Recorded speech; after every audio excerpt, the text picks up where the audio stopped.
Oi, gente, meu nome é Mayara Caldas e eu vou estar iniciando a nossa apresentação de fisiologia animal falando sobre o tema sistema reprodutor masculino. Os componentes do meu grupo são Alana Gabriele, Eduarda Azeredo, Eduarda Lima, Fabiana Souza, Gustavo Pires, Yandra Leão, Jaziel Lima, Lenina Cardoso, eu, Mayara Caldas e Sofia Calisto. Nessa apresentação, a gente vai discorrer e abordar sobre anatomia e fisiologia animal em tudo que for referente ao sistema reprodutor masculino, também apresentando diferenciação entre as espécies e os pontos mais importantes sobre o tema. A gente pode começar falando sobre testículos e produção hormonal. Os testículos, eles também são chamados de gônadas e eles são glândulas endócrinas que são localizados na bolsa escrotal. Eles ficam circundados por uma cápsula de tecido conjuntivo que é chamada de túnica albugínea. Essas gônadas, esses testículos, são responsáveis pela produção de espermatozoides e também de hormônios, principalmente a testosterona, e eles são constituídos majoritariamente pelos túbulos seminíferos, e é nesses túbulos seminíferos que ocorre essa produção desses espermatozoides. Esses testículos, eles também vão possuir internamente as células de Sertoli, que vão ser responsáveis por secretar um líquido que vai ter função de nutrir os espermatozoides em formação. A testosterona, ela é o principal hormônio que é produzido e secretado pelos testículos, e isso acontece através das células de Leydig, que estão presentes em seus túbulos seminíferos. A produção dessa testosterona vai ser controlada pela gonadotrofina, que é conhecida como hormônio de estimulação das células intersticiais, que também é chamado de LH ou ICSH. A queda nos níveis de testosterona vai poder aumentar a secreção de LH pela hipófise anterior, e isso vai levar a um aumento na produção de testosterona pelas células de Leydig. Quando esses níveis de testosterona são estabilizados, a própria testosterona vai inibir a produção de LH através de um feedback negativo. Depois da secreção da testosterona pelas células de Leydig, uma parte maior dela vai ser difundida para a corrente sanguínea e uma outra parte vai ficar dentro dos túbulos seminíferos. Na corrente sanguínea, ela vai ter uma ligação fraca com a proteína plasmática que vai facilitar seu transporte. Mas quando ela chega na célula-alvo, ela é liberada e vai poder ser convertida em algum outro androgênio, que é o dihidrotestosterona, e vai possuir uma forma mais ativa quando convertida para esse androgênio. Além de ter essa estimulação da espermatogênese, a testosterona ela também vai possuir outras funções, como o desenvolvimento do sistema reprodutor masculino, o desenvolvimento de características sexuais secundárias masculinas, que é quando acontece a transição de menino para homem, e também faz parte do desenvolvimento da libido. E, além disso, durante o desenvolvimento embrionário, ela também vai estimular a descida dos testículos. Outro hormônio gonadotrófico vai ser o folículo estimulante, que é o FSH. Ele também é secretado pela hipófise anterior e vai estimular a produção de uma proteína de ligação dos andrógenos pelas células de Sertoli. Essa proteína vai se ligar à testosterona para poder estabilizar as concentrações de testosterona, e assegurar que vai ter quantidades suficientes para que a espermatogênese aconteça.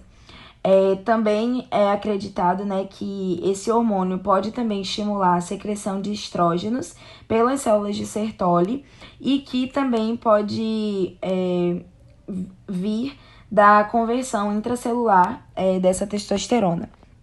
Além disso, as células de Sertoli também produzem um inibidor, a inibina, que é um hormônio que vai inibir a excreção do FSH pela hipófise. No início da puberdade, essa função testicular vai começar a se tornar mais evidente, porque ela vai estar relacionada com a redução da sensibilidade do hipotálamo à testosterona. Então, o LH ele vai ser secretado em quantidades maiores. Aí, consequentemente, isso faz com que as células de Leydig vão aumentar a produção de testosterona e, consequentemente, todos os seus efeitos também. Além disso, a função testicular ela também pode ser afetada pelo fotoperíodo em algumas espécies, como bodes e carneiros, que vão possuir uma quantidade significativa de regressão testicular durante fotoperíodos mais longos. Falando agora um pouquinho sobre o escroto e primeiramente seus aspectos anatômicos, o escroto é uma dobra de pele e músculo que vai prover das estruturas da parede lateral do abdômen, e as suas composições também vão derivar dela. De fora para dentro, ele é composto pelas camadas seguintes, que é a pele escrotal, mais externamente, e a túnica dartos, que é a face interna. E elas são indissociáveis, né? São inseparáveis. Também temos a face espermática externa e a interna, e temos as camadas da túnica vaginal. A camada parietal da túnica vaginal ela é uma camada do escroto, e a camada visceral da túnica vaginal ela já não faz mais parte do escroto, ela está associada ao testículo. Essas camadas elas são responsáveis por fazer a ligação do testículo com o escroto do animal na região que é denominada cavidade vaginal. Aí elas ficam entre as túnicas vaginais. Falando sobre as diferenças entre as espécies, nós vamos ter uma pele que vai variar com as espécies, porque, por exemplo, equinos eles vão ter uma abundância de glândulas sudoríparas. Algumas outras espécies, como por exemplo suínos e bubalinos, não vão ter essas glândulas sudoríparas tão dispersas. E o suor vai ser muito importante para a termorregulação. Em algumas espécies, e especificamente em algumas raças, dentro de algumas espécies, podem ou não ter a apresentação de pelos. Por exemplo, ovinos, caprinos, bovinos e felinos geralmente vão possuir bastante pelo nos escrotos, mas os cães vão variar amplamente a depender da raça. E equinos não possuem pelos grandes e visíveis. De acordo com a situação anatômica, o escroto ele vai tomar divergência também entre as espécies, né? Vai ter essa diferença porque no cão ele vai se localizar entre a região inguinal e o ânus, e em felinos ele vai estar ventral ao ânus. Então vai também variar a sua localização. Falando um pouco sobre a fisiologia do escroto, ele vai estar associado com alguns processos fisiológicos, como por exemplo a termorregulação, tendo como objetivo regular a temperatura dos testículos. Durante uma variação de temperatura, a túnica dartos, que é aquela face mais interna que a gente já falou, ela vai contrair a partir do músculo cremaster, e isso vai fazer uma sinalização térmica para a termorregulação do escroto acontecer. Então, essa contração vai levar o escroto para mais perto do abdômen, que é um local mais quente, enquanto no calor o escroto vai se afastar do abdômen para poder aumentar a troca de calor com o ambiente. A partir disso, a posição anatômica do escroto vai permitir uma melhor eficiência e proteção aos testículos, né? Então, isso vai influenciar na posição para fora da cavidade abdominal e proporcionar um ambiente térmico que é ideal para a realização das funções reprodutivas dos testículos. Bom, pessoal, a partir de agora, eu, Alana Gabriele, assumirei a apresentação do trabalho. No sistema reprodutor masculino, tem-se dois ductos. Tem o sistema de ductos, que é composto pelo epidídimo e pelo ducto deferente. Aqui tem o epidídimo, a cabeça, o corpo e a cauda, e aqui, mais fininho, o ducto deferente. O epidídimo, ele está localizado, anexado ao testículo, porém a sua posição vai variar de acordo com a espécie. Ele é dividido, como foi dito anteriormente, na cabeça, corpo e cauda do epidídimo. Ele tem a função de armazenar, transportar e maturar os espermatozoides. Ele vai armazenar e maturar os espermatozoides principalmente na cauda, que é nessa região que é mais delgada. Falando agora sobre a diferença entre as espécies, no cão, no gato, no cavalo e no porco, o epidídimo ele vai estar, o corpo dele vai estar anexado na borda dorsal do testículo, a cabeça vai estar anexada na borda cranial e a cauda na borda caudal. Aqui no porco, no cavalo e no gato é a mesma coisa. O corpo na borda dorsal, a cabeça na borda cranial e a cauda na borda caudal. Já no touro e no carneiro, tem algumas diferenças. Primeiro, tem o testículo, ele tem dito o eixo longo e o eixo curto. Aqui também no corpo podemos ver o eixo longo e o eixo curto.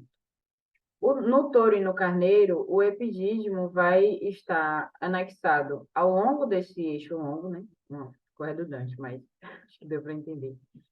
A cabeça vai estar anexada na borda dorsal e a cauda na borda ventral. Já o ducto deferente, ele vai se iniciar na cauda do epidídimo, aqui ele fininho, ó, subindo, e vai passar pelo canal inguinal, desembocando na uretra pélvica, num local chamado colículo seminal. É uma característica dele, ele é um canal muscular, e no final dele vai ter um espessamento da sua parede, formando as glândulas ampulares, que alguns autores consideram como glândulas, mas outros autores não consideram, pois não vem tanta contribuição assim. Porém, já foi comprovado, né, que pode sim contribuir, mas eu acho que isso é um tema para a próxima apresentação. Das funções, ele vai principalmente, né, conduzir o espermatozoide até a uretra pélvica, onde entra a ação das glândulas anexas, lá na região ali da uretra pélvica. As glândulas anexas vão produzir substâncias que vão preparar a uretra, por exemplo, a bulbo uretral, que vai alterar, né, o pH da região para ser um pH que seja favorável aos espermatozoides. Elas também vão nutrir e dar energia a esses espermatozoides, que vão justamente sair do testículo, vão para a cabeça do epidídimo, passar pelo corpo, ser maturado e armazenado na cauda do epidídimo e seguir pelo ducto deferente até a uretra pélvica. As glândulas anexas são a bulbo uretral, a próstata, a vesicular e a ampular. Algumas diferenças entre as espécies. As bulburetrais, que são essas em verde, ela vai estar presente em todos os mamíferos, mas não vai estar presente no carnívoro. Então, não vai ter nem no cão, nem no gato. Já a próstata vai estar presente em todos os mamíferos, que são essa daqui em rosa. As vesiculares estão aqui em laranja, vão estar ausentes nos cães e nos gatos, mas, por exemplo, o equino tem, o bovino tem e o suíno também.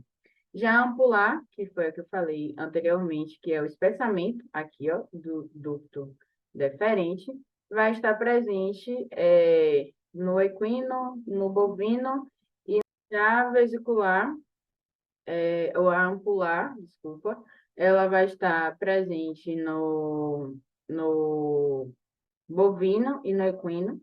Nos cães vai ter uns vestígios e no varrão, que é o suíno, e no felino não vai estar presente.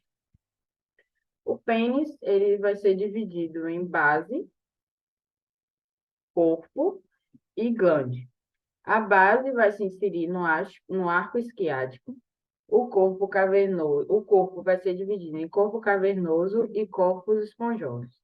O corpo cavernoso, a principal função vai ser promover a ereção, permitir que haja ereção, porque vai ter o preenchimento dos espaços sinusoides.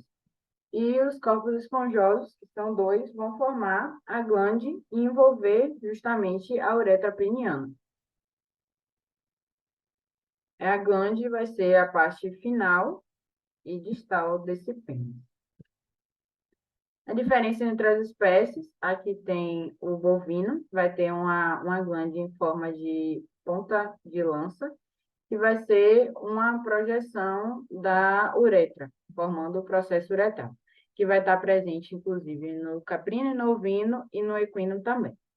No carneiro, no caprino e no ovino, vai ter a projeção também dessa uretra, formando o processo uretral. No suíno, vai ter uma glande em formato de saca-rolha, que vai ser espiralada. No equino, vai ter o corpo e a coroa, que vai diferenciar a cabeça da glande e o processo uretral. Corpo, a coroa e o processo uretral. O cão vai ter uma glande que vai abranger desde a ponta do pênis até o bulbo, na sua parte posterior, e vai ter uma ossificação desse corpo cavernoso, que também vai estar presente no gato, formando o osso peniano.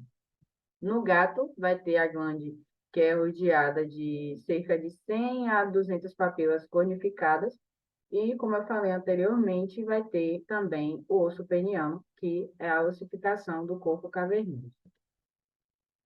E é isso, obrigada pela atenção de vocês.